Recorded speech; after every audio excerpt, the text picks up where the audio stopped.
Você provavelmente já se perguntou por que ideias ruins triunfam, por que pessoas inteligentes ficam quietas perante mentiras e absurdos, e por que você não consegue expor o que pensa quando deseja, ou até porque perde discussões mesmo quando sabe que tem razão. Bertrand Russell, considerado por muitos o filósofo mais influente do século XX, disse: "O principal problema do mundo é que os idiotas estão cheios de certezas e os inteligentes estão cheios de dúvidas." Acredito que essa frase sintetize suficientemente a questão, então eu não vou me alongar no assunto, mas eu vou explicar da melhor forma possível como fazer para ser ouvido num mundo cada vez mais barulhento. E eu poderia dedicar uma boa parte do vídeo a técnicas de projeção de voz e coisas do tipo, já que em muitos casos quem grita mais alto vence, mas a verdade é que uma voz baixa e calma pode ser tão ou mais eficaz do que uma voz alta e enérgica. É só pensar na diferença entre dois líderes, Dalai Lama e Tony Robbins. Além do que, quem me segue no Instagram pessoal sabe que eu praticamente nunca uso um tom de voz elevado e normalmente falo com uma calma tão predominante que frequentemente questionam a minha sobriedade. Tendo dito isso, uma boa postura, cabeça erguida, contato visual, etc. são essenciais para passar a sua mensagem com credibilidade. Então, o importante aqui não é exatamente o que você diz, mas sim a mentalidade por trás do que você diz. Foi assim que eu criei o que eu denominei de princípio da sinceridade pura. São 3 passos. 1. Quando você está certo do que diz, fale com certeza. 2. Quando você não sabe, diga que não sabe. Não se envergonhe nem peça desculpas. 3. Quando você está com dúvidas, pergunte.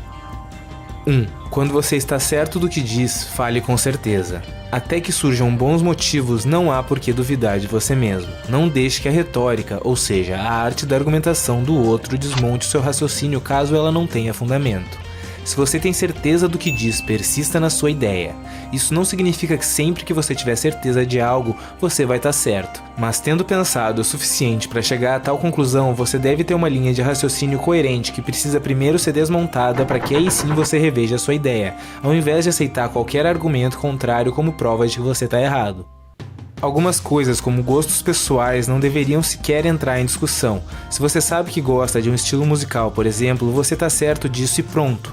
Mas acredite, existem pessoas tão boas na argumentação que conseguem convencer alguém inseguro de que até nisso ele está errado. Outras coisas são auto-evidentes, como por exemplo, você levanta uma caneta com a mão e diz: "Se eu largar essa caneta, ela vai cair." Todo mundo sabe que isso é verdade, mas em nome da vitória no debate podem discordar até mesmo desse tipo de argumento. Eu já debati com uma plateia inteira que discordava de mim sobre esse exato assunto. No caso, eu era apenas um espectador da palestra e fui chamado ao palco por discordar do palestrante, que dentre outros absurdos falava sobre se alimentar de sol e cura do câncer pela energia espiritual. Para não perder perante a sua própria plateia, ele tentou argumentar contra o fato de que a caneta cairia, e os demais espectadores ajudaram, já que ele era a autoridade naquela situação. Pela pressão social, qualquer pessoa levemente insegura teria cedido. Nesse caso, tenham em mente a ideia de Carl Sagan. Alegações extraordinárias exigem evidências extraordinárias. Se alguém deseja te convencer de algo tão improvável, então deve apresentar provas à altura dessa alegação. No final, raramente as pessoas admitem que estão erradas, principalmente na frente de tanta gente como nessa situação, mas você entende que acabou quando a pessoa se irrita, os argumentos acabam ou ela simplesmente desconversa, como foi o caso. Ele me abraçou de forma forçadamente amigável, dizendo que a discordância de ideias era linda, afinal de contas ele era um guru espiritual, tudo é lindo. Aliás, a palestra foi organizada por um youtuber famoso e tinha outros youtubers lá, então existem boas chances de que tenhamos testemunhas nos comentários. E por fim, você deve falar com certeza até mesmo quando você está certo de que não sabe do que se trata o assunto, o que nos leva ao próximo passo. 2. Quando você não sabe, diga que não sabe. Não se envergonhe nem peça desculpas. Você não tem obrigação de saber tudo, e mesmo que tenha uma bagagem cultural ampla, alguns detalhes podem ter escapado do seu radar. Se você conseguir absorver esse modo de pensar de forma segura, você sabe que não existem motivos para se envergonhar ou pedir desculpas quando não sabe exatamente do que o outro está falando.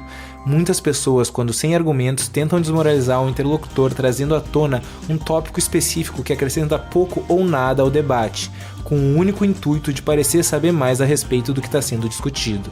É fácil lidar com isso simplesmente dizendo que não sabe do que se trata, e aí, se ele explicar, você pode prosseguir a partir daí ou simplesmente ignorar se for irrelevante para a conversa. Mas claro, não caia na armadilha de fingir que entende muito sobre um assunto, botar na mesa para discussão e gaguejar no primeiro questionamento que te fizerem a respeito. Isso acontece muito em temas polêmicos, como política ou feminismo, onde grande parte das pessoas simplesmente repete argumentos prontos que ouviu alguém dizer, sem sequer analisar os pormenores ou se aprofundar no tema, e assim que questionada sobre, não sabe como responder. Por isso, sinta-se livre para escolher não entender sobre política ou seja lá o que for, caso assim deseje, e quando questionado, simplesmente diga que não sabe, não entende, não se interessa, sem pedir desculpas ou se envergonhar. Entretanto, se por acaso o assunto que você desconhece te interessa, vamos ao passo número 3. Quando você está com dúvidas, pergunte. Se você quer aprender mais sobre o que desconhece e sente que existe espaço para isso, pergunte, de forma genuinamente interessada. As pessoas adoram falar sobre o que entendem, então esse é sem dúvida o passo mais simples. E uma vez que você tenha mostrado interesse no outro, ele provavelmente vai se interessar mais em dialogar com você, logo, também vai ouvir o que você tem a falar. Essa é sem dúvida a melhor maneira de criar um diálogo produtivo ou um debate saudável, onde ambos os lados saem ganhando e aprendem um com o outro. O motivo de ter ficado por último é porque sabemos que a grande parte das pessoas não tem essa boa vontade, e num mundo cada vez mais barulhento, você deve saber como expor a sua ideia claramente quando tentam ganhar no grito ou sufocar a sua voz. Com o tempo, é possível que você consiga conduzir debates que começam desleais para conversas produtivas, dependendo da resistência do interlocutor e da sua retórica. Por isso é tão importante dominar os passos 1 e 2, mesmo que seja simplesmente para reconhecê-los no diálogo e só usar quando necessário. Por fim, é bom lembrar que nem sempre vale a pena entrar na discussão, mas se calar perante a injustiça é uma péssima escolha a longo prazo para o indivíduo e para a sociedade. Martin Luther King disse algo mais ou menos assim: "O que me preocupa não é o grito dos maus, mas sim o silêncio dos bons." Muito obrigado por assistir. Se você gosta do meu trabalho e eu te ajudo de alguma maneira, peço que considere retribuir e fazer parte do meu Apoia-se. E se você gostou do vídeo, deixa o like, compartilha, se inscreve no canal e ativa o sininho para receber a notificação quando eu lançar um vídeo novo. Ainda vem muito pela frente.